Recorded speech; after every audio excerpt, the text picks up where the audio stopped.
There's a growing sentiment amongst the Destiny community that I've begun to notice more and more about the current state of build crafting in the game. From posts on Reddit to guardians who chat with me during my live streams, everyone seems to be bored with build crafting. With the large roster of exotic armor and weapons, to the many variations of subclass options and armor mods, you can make a nearly infinite number of different builds in the game. So, why does the current state of build crafting feel so stale to so many players?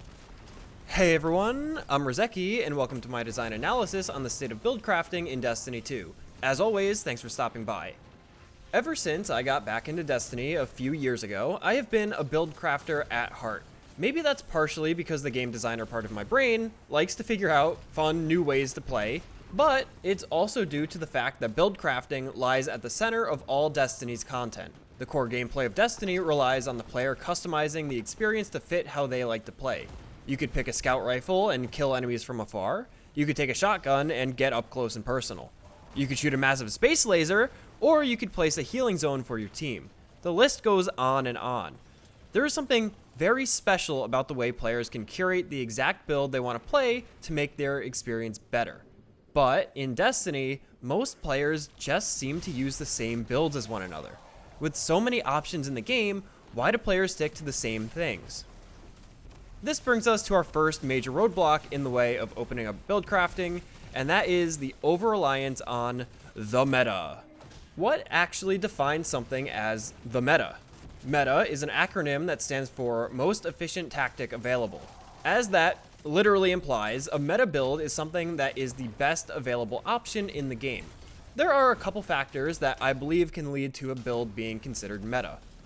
For one, we have its power to effort ratio.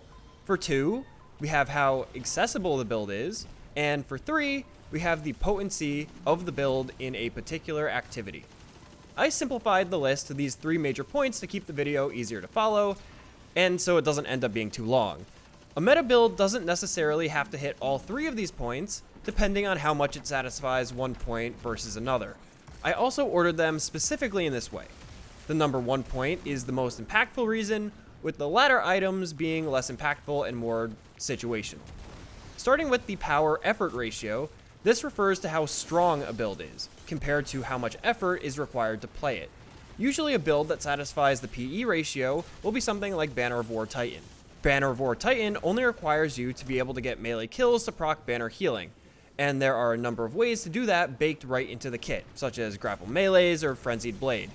Once you understand the base gameplay loop of meleeing everything and tossing tangles, you've pretty much figured out everything for success. And the result of this very simple gameplay loop is a healing machine that destroys all enemies in sight. For that little bit of gameplay effort, we get huge returns. Sure, there are ways to further optimize the gameplay, but that isn't required for success. There are other builds that also have a similar PE ratio, like Phoenix Protocol Warlocks or Shards of Galanor Hunter. Up next, we have the accessibility of the build. This refers to how easy it is to complete the setup. Can I easily get the exotic armor I need? Do I have quick access to the subclass options? Do I need to invest in armor stats? For example, let's take a peek at Shards of Galanor Hunter. This build revolves around a world drop exotic, the Shards of Galanor. The other component of the build? The solar subclass. Yep, that's it. Even for new lights, they could easily go to Ikora in the tower to unlock the missing solar subclass options for a small fee of glimmer. It's very easy to find a Shards of Galanor with enough time, since, being a world drop, it's easy to find, and of course, Lost Sector farming can get you the exotic way faster.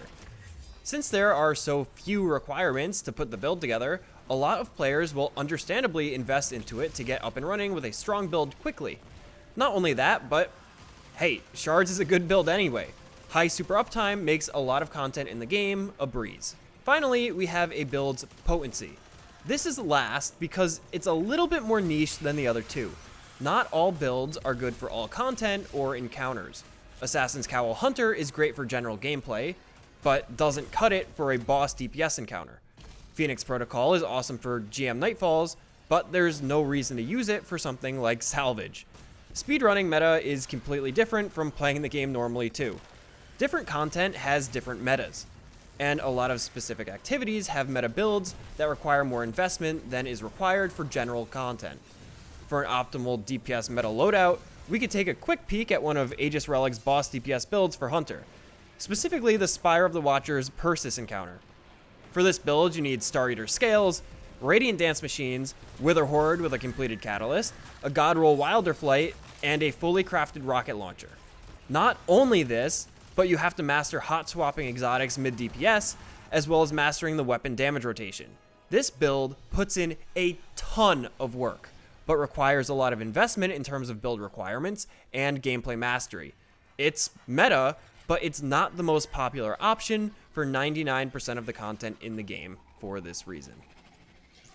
Oh, hey, before we get to the rest, if you are enjoying the content so far, don't forget to give the video a like and definitely subscribe. I try to release videos about Destiny 2 design weekly, and we've just started to put out build guides as well, with a super fun Hunter build just around the corner. So, if that's something you'd be interested in, I'd love to have you around. So, okay, enough shameless plugging, let's just get right back into the video. With all that said, what is actually the issue with meta builds? Well, nothing. There's nothing wrong with picking the best loadout for the game if you want to get up and running quickly. The real problem is with the perspective of players that the meta is the only viable option.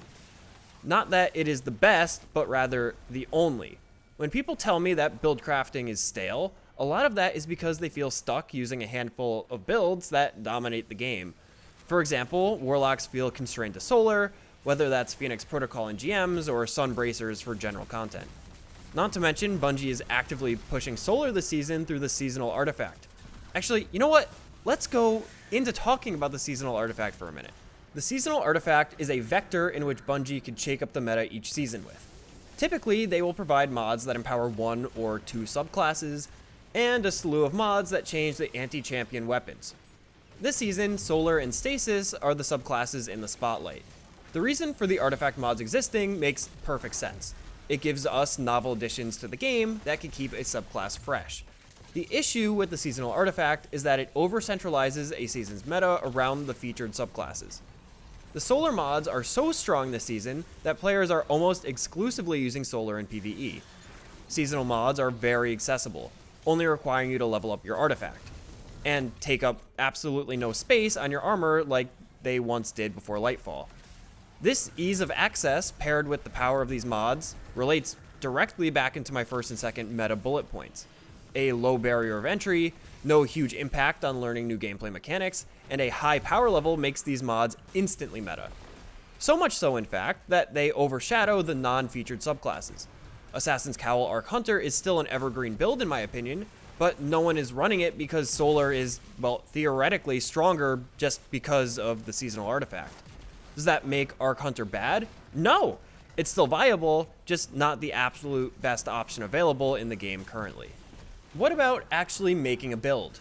Other than the meta being so good, what in the game stifles build crafting? Subclass 3.0 certainly doesn't. There are more options than ever before within our new subclass updates. What has really taken a hit is the armor mods and armor stats. I already made a whole video about how armor stats are almost useless. You could check it out here if you want to watch that. But I never took a close look at armor mods. Lightfall replaced our old armor system with a new one based entirely on armor charge and orbs of power. I think a lot of the staleness of build crafting stems from this. By oversimplifying the armor mod system, it removed a lot of uniqueness in choosing mods for a build. Using a melee build? Better take heavy-handed. Grenade build? Probably want to take grenade kickstart. Here's two of my builds, one for Arc Hunter and one for Solar Warlock. Weird. They look extremely similar. A little too similar. The previous mod system with Elemental Wells and Warmind cells let you tweak even the smallest part of your build. Now, armor mods only give you a macro level way to tweak your armor. Generic mods, like Return Grenade Energy on Orb Pickup, are good, but don't give you that fine-tooth comb that something like taking Well of Tenacity did for Void players. I think making the armor mod system more approachable for new players is good, but the system it resulted in has made the current build crafting setup much more inferior, or at the very least, less interesting to players than the old system. It's no longer about finding just the right tweak to make everything work, and it's just not as satisfying to build with. And that brings us to the final reason buildcrafting, in my opinion, has become stale. It relies on the perception of the builds in the game. Destiny players love seeing big numbers, doing the most ad clear, using the best of the best to be at the top of the chart at the end of a raid. When you only want the best, you are already starting out by limiting your choices to a small number of options. Buildcrafting is more than just finding the best. It's about experimentation and finding fun. Recently, I wanted to find builds in this way. If you haven't already seen it, I recommend taking a peek at my latest build video about Warlock. Obviously, Warlock is nowhere near meta, but the build performs well, is fun to play, and heck, I was even able to complete a 2-man Grandmaster Nightfall without too much trouble.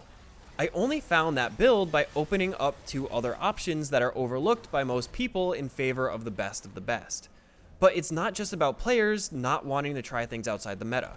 I know there's a hunger for unique builds.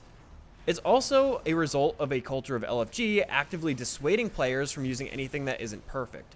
Denied access to a fire team or got kicked because you have Chaos Reach despite being a Guardian rank 11? I've even seen Aztecross of all people get kicked from an LFG group during a build battle for not running a meta loadout. Players are afraid to try something new because others reinforce the idea that you are useless without the meta, which just isn't true, except outside very specific circumstances, of course. If we want buildcrafting to become more interesting, we need to encourage players to try new things, and we have to be willing ourselves to try new things as well. The game is about finding a perfect gameplay loop for ourselves, after all. To kind of sum everything up, I think there are a small number of influences that lead to Destiny's buildcrafting feeling stale or boring. A lot of these reasons come from the design of the game itself, whether that's from builds that are too powerful for the amount of effort required to play them, to the ease of access to some builds over others, or the over-reliance on seasonal artifact mods to define how players should be building each season. We also have a substantial lack of meaningful armor mods that could give players interesting choices to more finely tweak their build to perfection. The current mod system is great for making it easier to understand buildcrafting, but it severely limits how much control we have over our builds. And finally, players as a whole need to be more willing and open to using unique builds that challenge the meta.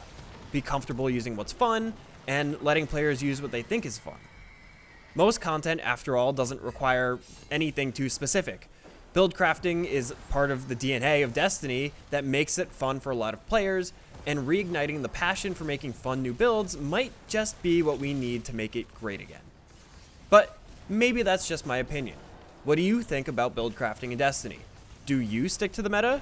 Maybe you dabble in weird builds? Let me know down in the comment section below. I'll be looking forward to seeing your thoughts, and if you do have any weird builds, I'd love to try them out for myself. And of course, if you enjoyed the video, don't forget to drop a like and subscribe for more Destiny 2 design videos in the future and other things coming out real soon. But I think that's all for now. As always, I've been Rozeki, thanks for watching, and I'll see you next time.